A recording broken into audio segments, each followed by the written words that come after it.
Um, and that is important because when you're trying to figure something out, if you see somebody who is just a little bit ahead of you, you can say like, okay, well, like I can take those two steps as Mhm. well, right?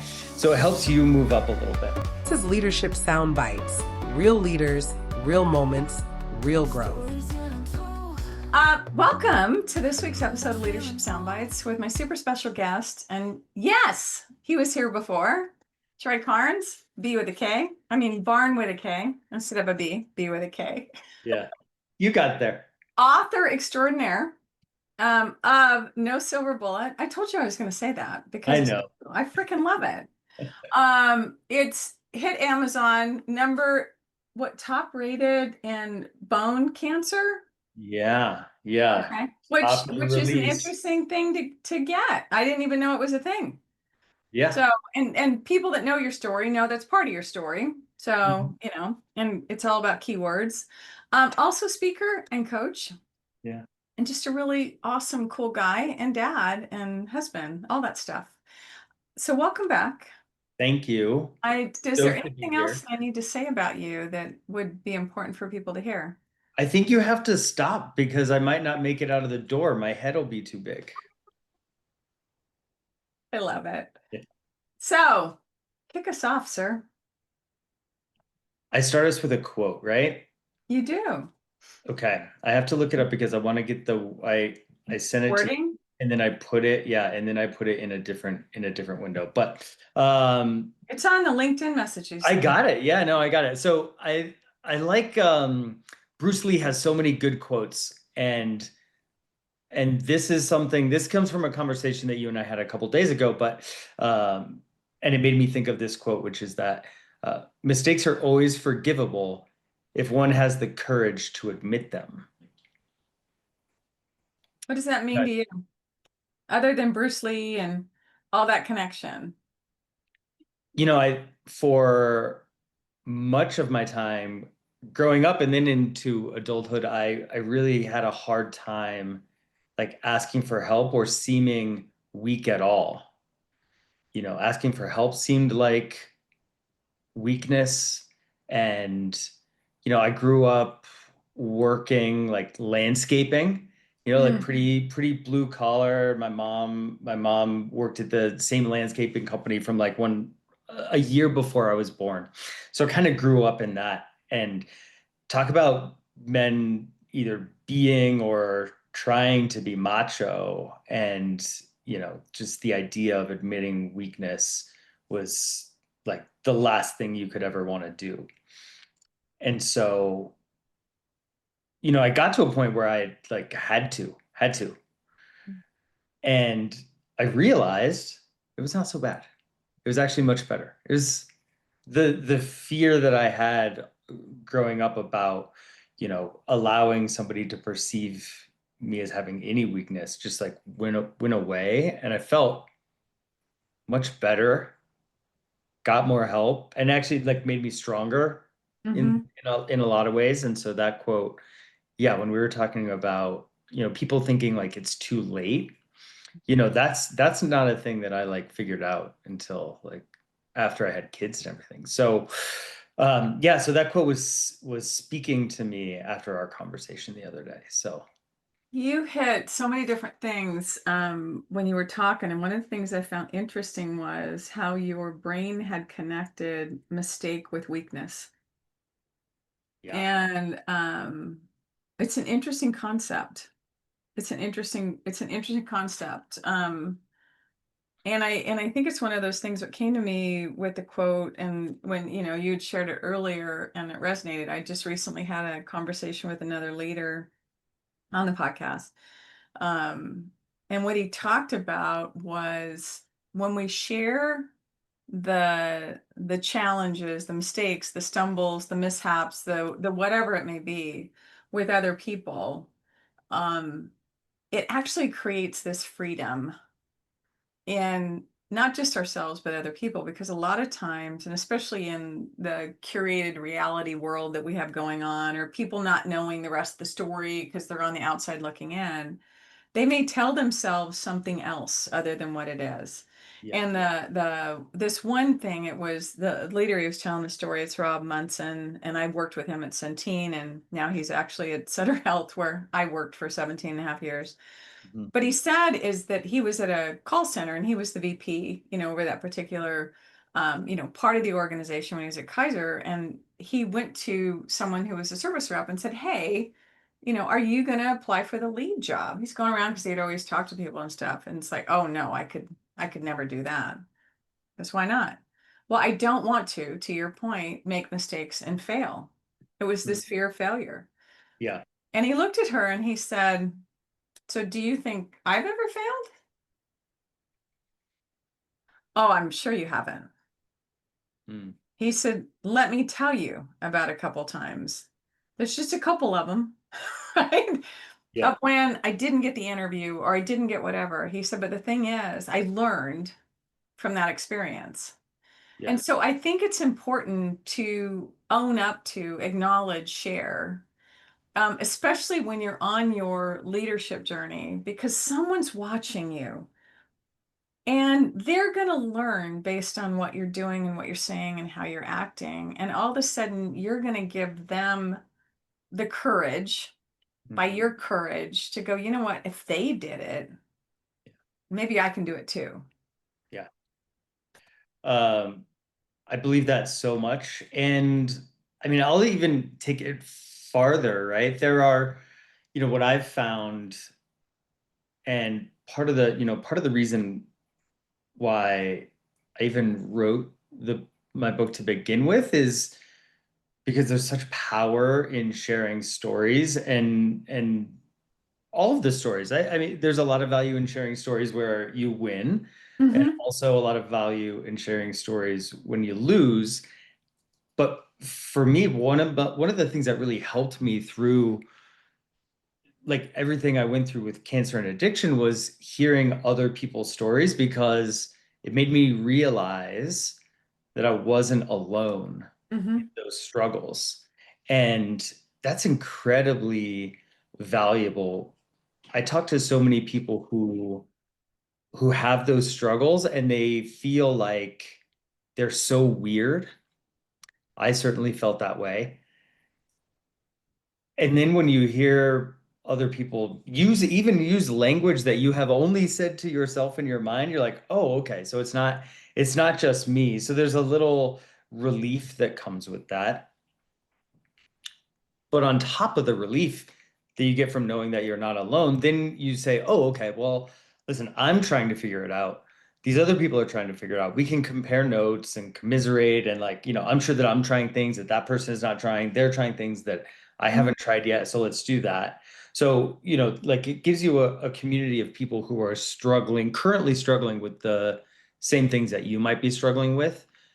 But it also raises a flag to people who are maybe a step or two behind you in Hmm. that journey and in that struggle. Um, and that is important because when you're trying to figure something out, if you see somebody who is just a little bit ahead of you, you can say, like, "Okay, well, like, I can take those two steps as Hmm. well." Right? So it helps you move up a little bit. And then to your point about leaders, it also then raises a flag to the people who are maybe ahead of you or have gone through something like what you have gone through, and they can pull you up. Hmm. And there's value on both sides of that equation, and that, I think, is one thing that I want to press on a little bit, because I have certainly felt, and I've heard other people talk about feeling like, I don't want to like bother someone, or I don't, like, I don't want to be an inconvenience or something like that. But the mentor or the person ahead or whatever it is, they get as much value or more by sharing with you and pulling you up than you get from getting pulled up. And when you realize that, it makes it easier to ask for help or Hmm. to admit mistakes or whatever. And, there's like the cliche of, like, the best way to learn something is to teach it. Hmm. Yeah. right? And so that is like one avenue into making this make sense a little bit, because if the people who are mentoring can teach it, then they're learning it even more, and so they get a ton of value out of it too. Yeah, it's a deeper level. Yeah, The stuff that you're talking about, it's interesting because I hear frequently where people will make comments like, well, I don't want to be an imposition, or I don't want to bother you. I don't want I'm like, oh my God. So the thing that I'll say to people is, how does it feel when you're able to help someone? Oh my yeah, God, it's amazing. It's great. Right. So don't deny someone else that yeah, same feeling. yeah. It's not an Yeah, imposition. I've heard Simon Sinek say that, and it's one of my favorite things that he says, is because it's so Yeah. true. Like, I feel great when Yes. I help people. Like, don't deny me that feeling. Yes. And I think that's the thing. And so for me, it's reframing, that language. You're not a bother. You're not an imposition. If you get to the point that I don't have the time, or the time isn't right now, I'll tell you. Yeah, But don't lead in with, I don't want to be a bother, because that's the narrative that you got going in your brain. And if I'm able to help, and I'm able to help when you need it at the level that you need it, that feels awesome. yeah, Because when I see the shift in people, I'm like, today is another great day. I mean, even better than when it started. And then you equip people to pass it on. Then that feeling and that shift and all that stuff has roots and legs and expands. right. That's like the best and most successful business people I've known. If you ask them about their mentors, they have a handful, right? Hmm. And their mentors had mentors, and so did theirs. And it creates this chain from them all the way through. But it's hard to be part of that chain if you don't speak up, you don't share with people what's like actually happening with you in an Hmm. authentic way. Um, it's an interesting thing because I think a lot of it is that we may have a perception, and I know with me, I can be looking at other people and, oh, they're successful, oh, they're pulled together, oh, they're this, that, and the other. And I was on a podcast the other day. I was the person in the podcast, which is a completely different position for me to be in. My gosh, I want to hear about that. Yeah, and it was a great conversation. And at the end, he asked some question around, basically, what's getting in your way, right, of to the next level. And I sat there and I went, myself, Mm, my limiting beliefs, sure. of not wanting to do the outreach, not wanting to tap people on the shoulder, not want to be inconvenient, not wanting the reaction of, who are you, what's going on. Yeah. And he looked at me and goes, that is not what I thought you would say. Because there's this perception that people have. And I think it's important for us to be real about, we're all dealing with the stuff. Yeah. Have I conquered a lot of things? Yeah. I mean, do I have fear getting up in front of people and talking and all this stuff? No, Hmm. no, no fear whatsoever. Coaching in front of leaders, doing development, speaking, no fear whatsoever. But to reach out to a person I don't know for an outreach, whew, Yeah. because the other stuff, they've invited me in. Yes. And it's a completely different dynamic and thing that I don't want to say I have to get over, but it's an opportunity. Yeah, it's a place for you to grow. Hmm. And you're also not alone in that. When I ran sales teams, I had one guy on my sales team. This guy loved cold calling. He loved, and not just like on the phone, but this was like walking into In person. to sell thing. He loved it.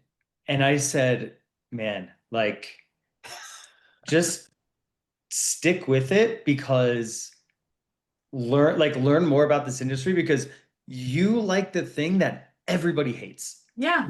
It will make you so successful if you just learn the rest of it, because the rest of it's like pretty easy, but this is the thing, the cold calling is the thing that like derails See, people. now so it's interesting. My background is so wonky, right? So I sold cars for like 4 or 5 months at one point, Okay.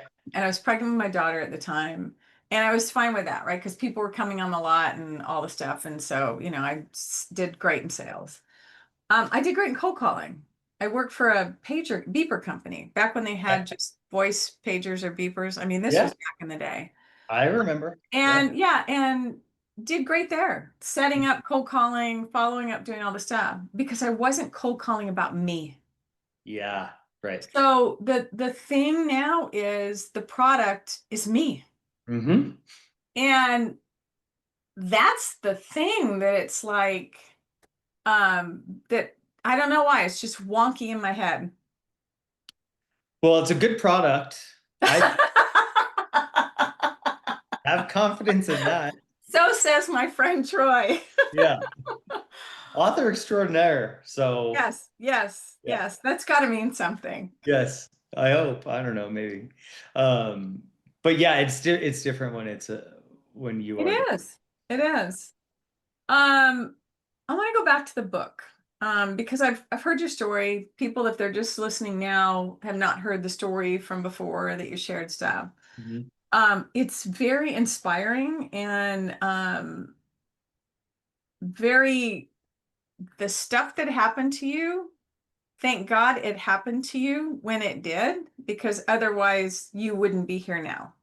Yeah. I mean, if you look at the chain of events that you're in rehab, the last thing a rehab is to check and make sure you're okay. They discover something happened, literally like the last day that you were there or something, that the cancer was there, all the stuff. I mean, had you not been in rehab, that wouldn't have been discovered when it was discovered. So I look at all the choices that were made that Mhm. set you up to be here today, are pretty awesome.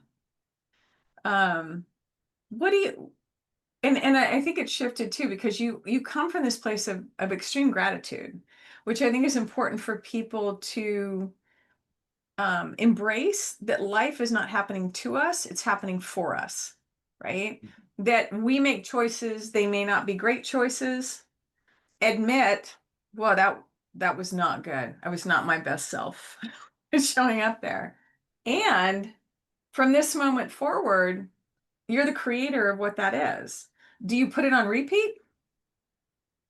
Or do you decide, I'm going to put a new tape in, Yeah. right? I'm going to Mhm. blank canvas, however you want to describe what's ahead, because it's limitless. Well, in some ways, yes, and in some ways, no. I think that there's a lot of creativity in embracing limits. I mean, like, there are things that I won't do, right? Like, I will never raise my hand above my head again. Right, I right, can't. right. That is a limit. Not But that one hand. You could do the other hand, I though. could do the other hand. There you go. Easy, right? Um, and that's I think embracing some of those limits is okay and good and healthy. I can tell you that I struggled very much when they found and when I realized I had to get my shoulder blade taken out Mm-hmm. about all of the things I wouldn't be able to do with my Mm-hmm. kids. Like, you know, there's this maybe stereotypical scene of fathers and sons playing Mm-hmm. catch in the backyard. Yeah. Not gonna be my thing. I thought it was, but then it turns out wasn't going to. But my wife, who's very smart, uh, said, well, you'll kind of do the same things, but it'll look different than what you thought it would. So Mm-hmm. I'm not bonding with my boys by playing catch in the backyard, but we are wrestling or playing tag or we're like riding bikes around. There's like 900 ways to achieve Mm-hmm. the goal of bonding with your kids. Mm-hmm. And accepting the limitations of like things that would just be off the table for that now are like okay and good. And I think that actually a lot of creativity comes out of working within some limitations. Mhm. Um, so limitless, I don't know. I got lots of limits, but it doesn't mean that I'm not going to be able to like live a life that I want to live or feel satisfied with and internally satisfied with the things that I'm doing and making and producing and the ideas that I have and things like that. So um yeah, and in some ways, I mean, I think we started this conversation about weakness and admitting mistakes and things like that. Mhm. And I think limitations are maybe one of those things that I'm like okay with. I have become okay with saying like, yeah, there are things that I'm not going to do, you know. It's so interesting because I don't know why my brain is so wired just to automatically reframe things that are words that keep us stuck. Mm, And limit is one of those words that keep you stuck, that keep me stuck. It's like, oh, it's a limit, a barrier, a wall, whatever, right? I can't do this thing. But my automatic thing is, how can I? How can mm. I bond with my sons? How can I? And I think you're still limitless in the experiences you can create and all that stuff. Are there hard facts of the inputs into what that looks like? Yeah.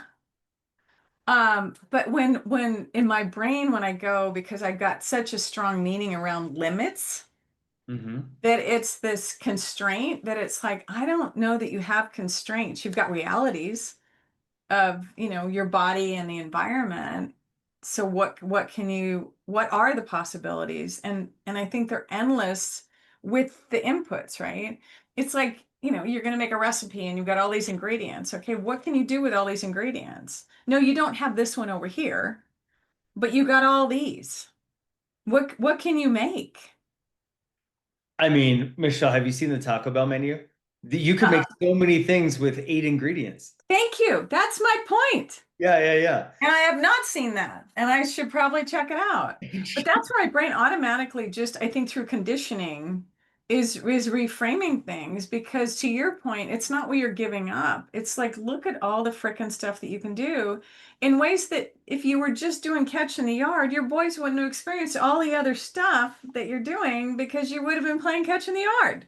Sure. So Yeah, there are it's an certainly, interesting thing. yeah, I mean, it's, I guess, limitless in that there are more options than you will ever have time Oh to yeah. complete, right? Yeah. So taking many of them off the menu is not as big of a deal as we think it is because there are so many other things to do anyways, right? Um, and I think that idea of taking some things off the menu and being like really bunched up about that is a thing that kind of holds people back sometimes. Hmm. Yeah, you're coming from this place of scarcity that here's all the stuff I can't do. And when you're so focused on all the stuff that you can't do, oh, by the way, where focus goes, energy flows, you're missing all the other stuff.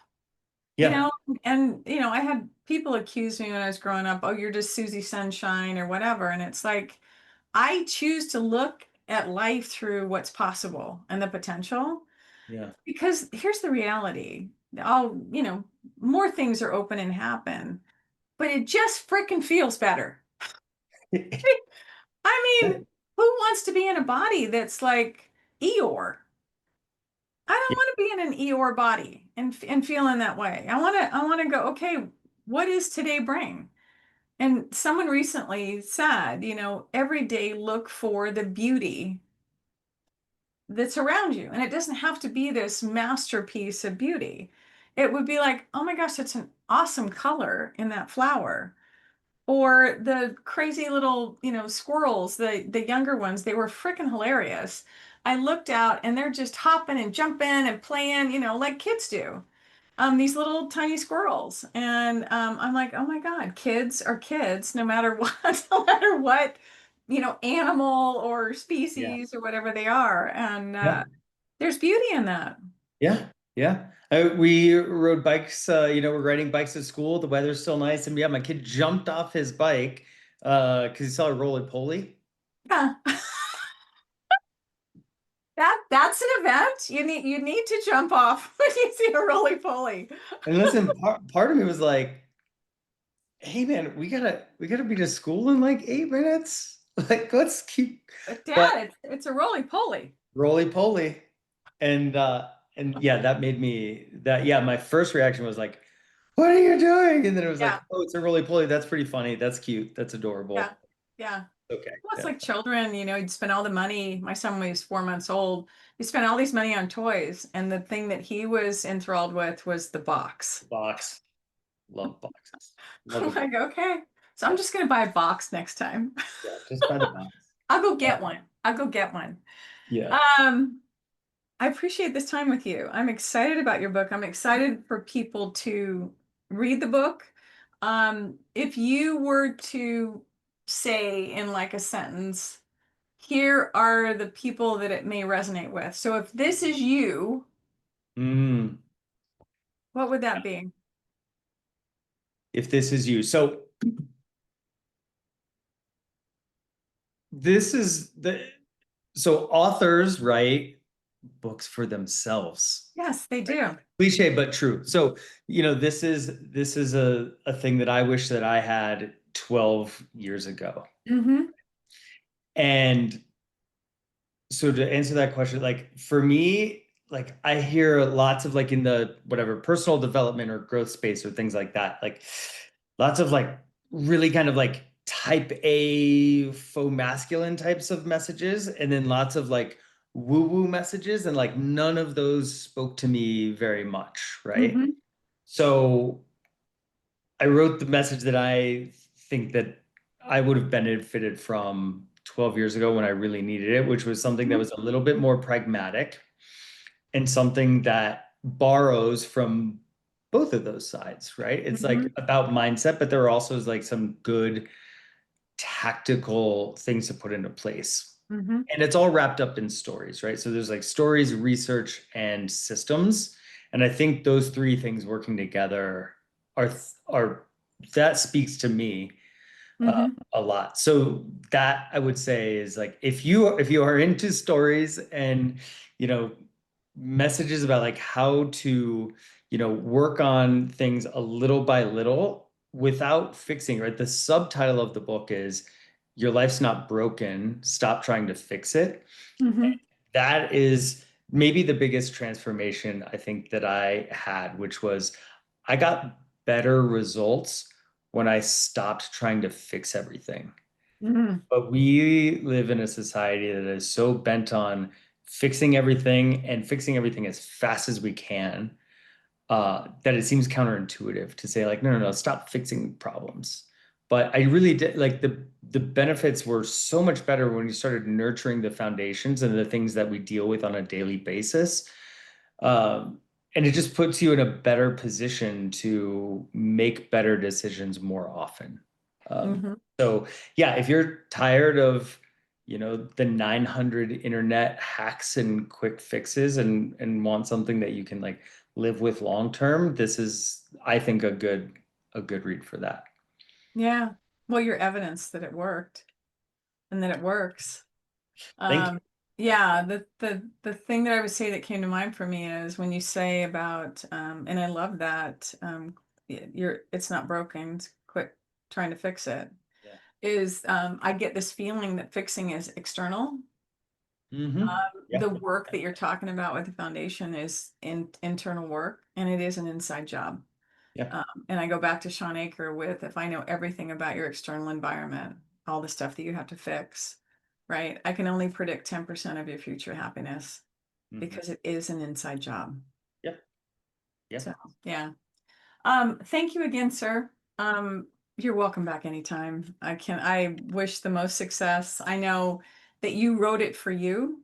Mhm. My hope is that your words, your story, your inspiration helps many, many other people. Because I think that's the beauty in it. Someone told me recently that it's not success or true leadership until you've changed a life, or and my hope is that your story and the fact that there is hope and light and out the other side inspires other people to keep going. Well, So thank you. I hope people get something good out of it and are able to, at least take a few things and put it into their lives. And it's been, like I've gotten nice feedback, which is really good. The feedback though that I like the most are the people who say like, "Oh, and then I bought one for somebody else." yes, That I yeah. didn't put that on my list beforehand of like, feedback that I would like to have or what, but that's been the most satisfying. Mm-hmm. It's the cool thing when people take the stuff and they go, this will help you, because that's when it just has legs. Yeah. And it's a cool thing. Thank you. Thank you. This has been Of Leadership course. Sound Bites. Please like, share, subscribe. Have a freaking awesome day. Yes, we'll do that. Yes. Thank you.